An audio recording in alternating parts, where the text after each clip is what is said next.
Please welcome, speaking of that, to the I'm Morning program, Beau Dietl. Good morning, Mr. Dietl. Good morning, Don. So they arrested all your friends, huh?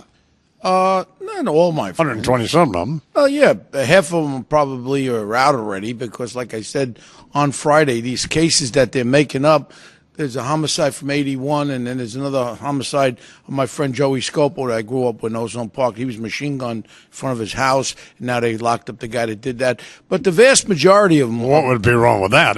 No. If they caught the guy that Stop killed me my if I'm friend, out of line here, but a guy machine guns another guy in front of his house. They find out who he is, and then they arrest him. Well, what should they be doing? Let's find out.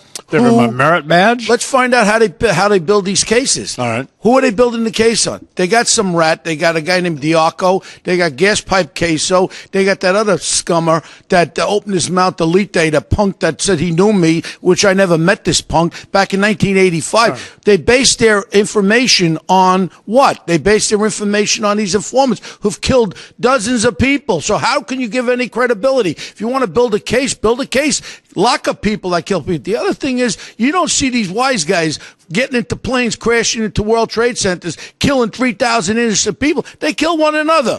What they should do is use all that energy with all these wiretappings and all that, instead of worrying about the Scungili family, the Calamari family. Let them start worrying about Ali Bababu and all these other guys that are killing American people. You got cells all over the United States of America. Let's use all this energy and start focusing. Remember when we were taking pilot lessons? Remember when the FBI had them down in Arizona and Florida taking flying lessons? But why do I have to land the plane?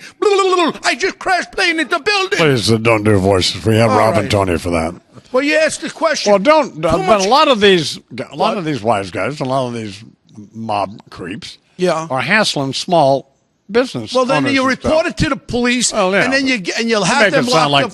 They're just hassling each other, one another, but they're not. No, I'm talking about when you want to. Some guy owns a dry cleaners or a pizza joint or whatever. They're jacking him up for some kind of protection money. Well, learn right now. Your friends. You don't that borrow. You're up there having dinner with at Rayo's. Well, they don't borrow money. If the banks, like Glenn Beck just said, if the banks would start lending to small businesses, they wouldn't have to borrow money from illicit ways of borrowing money. They could get the money from the banks. People get strung out. They can't pay their payroll. They go see somebody, and he says, you're going to cost you 2 points a week or whatever it's going to cost you. They got to borrow the money to pay their payroll. So many legitimate businesses go into this thing because they can't get money legitimately from banks. That's a big problem out there. So they got to borrow it because they got a payroll. Otherwise, they're going to go bankrupt. I mean, I could see people getting into trouble like this. But to utilize this, remember only 1 year ago, they locked up 100 Gambino members. Half of those guys are out a week later. Half of them copped out to 15 days in jail. You know what I'm talking about? Use some of that energy on some real criminals out there. I'd like to see how many FBI are assigned to the Albanians, to the Colombians, to the Chinese mob. Where are all these FBI guys? Come on, let's stop it, Don. This is outrageous. Well, you know what? I got to really honestly stick up for...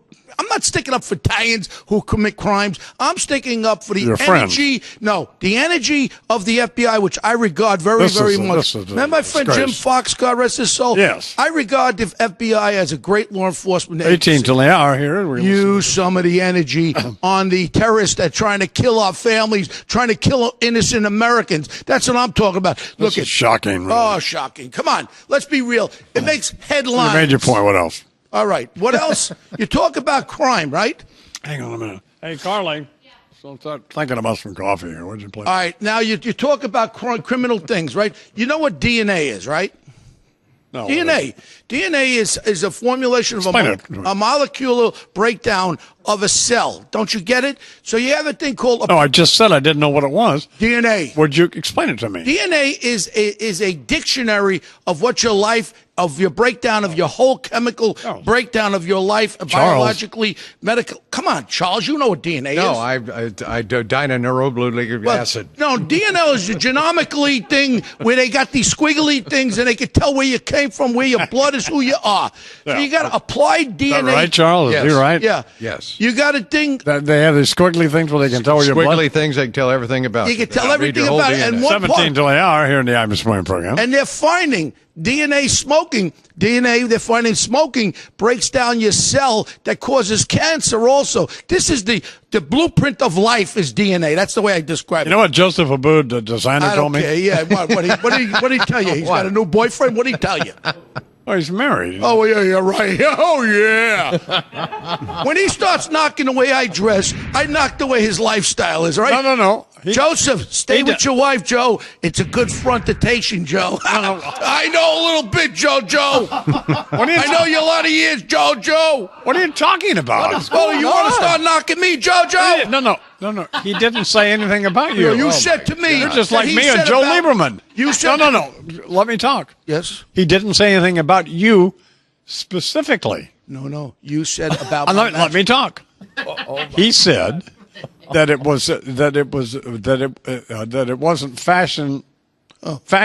wasn't fashionably appropriate to wear a matching tie and a pocket square. Yeah. Well, not you. You just happen to have a matching tie and pocket square on this morning, so he wasn't attacking you. Well, no. Personally, no. Because I saw him the other night at your fair, so he looked at me with my thing. What did he say? It's not fashionably What appropriate. did he say then? He said, "I don't think it's fashionably appropriate for him being on his knees either. That's not fashionably appropriate." Okay, let's go there. Oh my God. So you know what? Well, no. Here's the thing. You have to take all that back. All right, take it all back, okay? Take it all back. Because you're sticking up for Oberman tonight. That creep called you names. He called me your butt boy. That punk, that big tree stomp. You know what? Bye, Oberman. Throw some more paper at the camera, dickhead. Wait. Don't burn a flag. Where's the anger coming from? Here, this Oberman. Yeah, you're fired now. What are you going to throw it? Where are you going to throw it? Wait a minute. You're going to fall off the thing. All right, You're going to hurt yourself. Let's get back to applied DNA sciences. Now you got DNA. This is very let's important. go back to my friend Abboud. This is outrageous. What do you mean your friend? How you friend like how? Like friends like how? Would you be alone with him in your apartment overnight, sleeping together like in a camp tent? Like how? No, like you're my friend. You, Bill White, like you're and Joseph Abboud. What's the matter with you? I can see the trees in a camp tent. Like you. What? You're awfully. Thou dost protest too much. What? No. Man, puddle of man next to me. I don't know because with your matching pocket puff. Yeah, with your little matching. Whoa, you're going on me too, Charles. Yeah. That's a faux pas. What a fashion? I look for pod. You what? I look for pod. No, but you look a little precious. When you show up with a white shirt, with a white tie, you look like a powder puff, good humor man. That's okay. Or a violet shirt, pink shirt. You're starting to go there, baby. Because you know what? Abboud dresses you. You keep dressing like Abboud. You're going to be going by the way of Abboud, and we're going to be finding you guys walking in Central Park holding each other's hands. Stop it. Anybody who is so obsessed with this may have some latent. No. May have some latent tendencies. Let me tell you something. Probably. You could be about a half. Oh, man, I breathe, man. I wake up with a little I thing bet you going do. on. I wake up. I go to sleep. I'm very happy about my man. I don't know. Remember that time on the show you took a Viagra about 20 years ago when Viagra first came out? Yeah. And you put it in your mouth and you said nothing's happening. Yeah. How's it working now? It finally kicked in. Now, let me just talk You're about such an idiot. This is important. I have to go. Applied DNA sciences. 13 till 8 Listen hours. to me. Seriously. Beau will be back next week.